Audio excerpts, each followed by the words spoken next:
What's up, goat gunners? Ladies and gentlemen, goats and donkeys, hopefully not too many donkeys out there. We're gonna talk about weathering your goat gun. Here's the end result of an AR-15 black. So this is to make it look a little beat up, battle worn. And what we're gonna do is do it to the 1911 USA. Now most people get this and it is beautiful, pristine, good condition. Why scratch it up and beat it up? So we're here to take the hit for you. If it turns out good and you love it, do it to your own. If you say not for me, not for this beautiful model representing the heritage of our nation, then don't do it to this one. And maybe just do it to one that's flat black. So we're gonna kinda make it look like we already talked about, battle worn, beat up. We do this by grabbing some fine grit sandpaper. The deeper grit you use, the more it's gonna beat up and the faster. I like anything from 150 upwards of 300. Now the lower you get, 50 to 80, it's gonna take off too much at once, really rough. So you can try it, use it, whatever. User discretion advised. Now, how to battle worn a pistol? Not even sure, let's be honest. Obviously the hand, you want to do it to contact points most often. So I haven't done it to one of our 1911s. This is the first and one of the first two painted ones. But you want to do it typically to points of interest. So if it's in a holster a lot, you're going to get a lot of wear and tear around these contact points, some of the stuff that sticks out. Now if it's being used a lot, you're going to want to do it where the hands go. So likely a hand would be here and here if you're using two hands, or just here. So with that in mind, let's try to get the actual trigger, because that's going to have a lot of wear and tear, and the areas around the trigger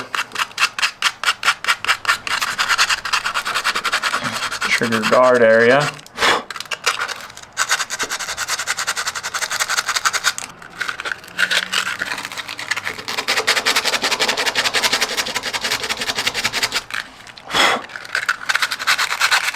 So right away, I can tell you one thing that stands out to me is because it is painted a little more, or different colors, the weathering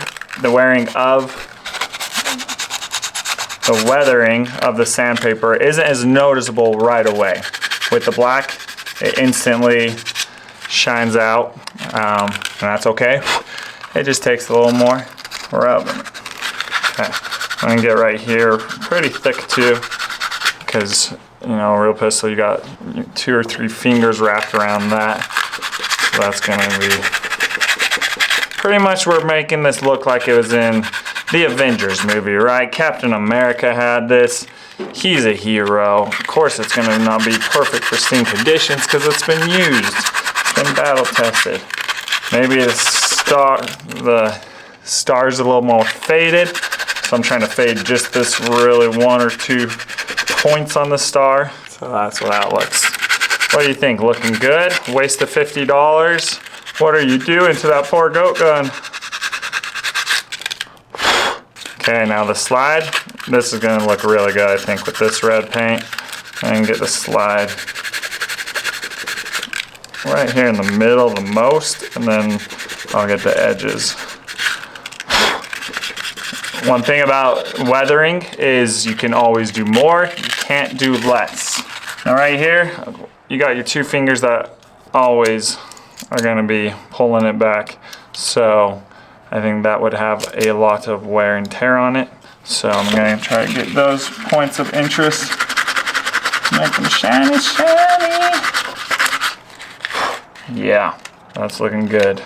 I don't love the grip part right there on the star. So if you're doing it, you can make that decision, but I do those little angles right there. That looks really good. That looks cowboy style with that done. So get the top some.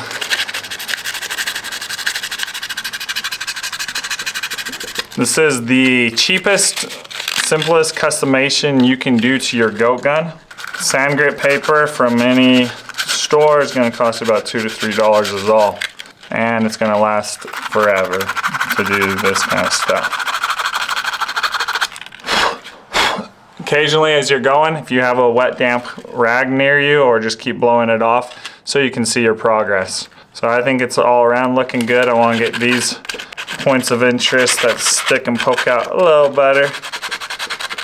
Because if you were rocking this in a holster all day and it was rubbing against your other EDC or your clothes, you would have a little more wear and tear on these areas. If you want to pop out the mag and do any of that, you can. Obviously, with the 1911, you only see the bottom, so I'm just going to do some of the bottom parts to make it a little shiny. It's hard to see that shine with the white, but it's there. So maybe a little bit right on the 1776 just to give it that actual 1776 feel. Make it feel like it's like older. It's been around, it's been seen. But I don't want to completely fade out the actual numbers. So I think that does a good job right there. The under is way too perfect. That part's gonna get hammered with how much you pull in and out of your holster. And the front. You can of course move the sandpaper against it or hold the sandpaper firm and rub the GoatGun against it. So there you have it. You can all be done within 3 to 5 minutes. You can always do more. You can come back another day if you want to rough it up some more.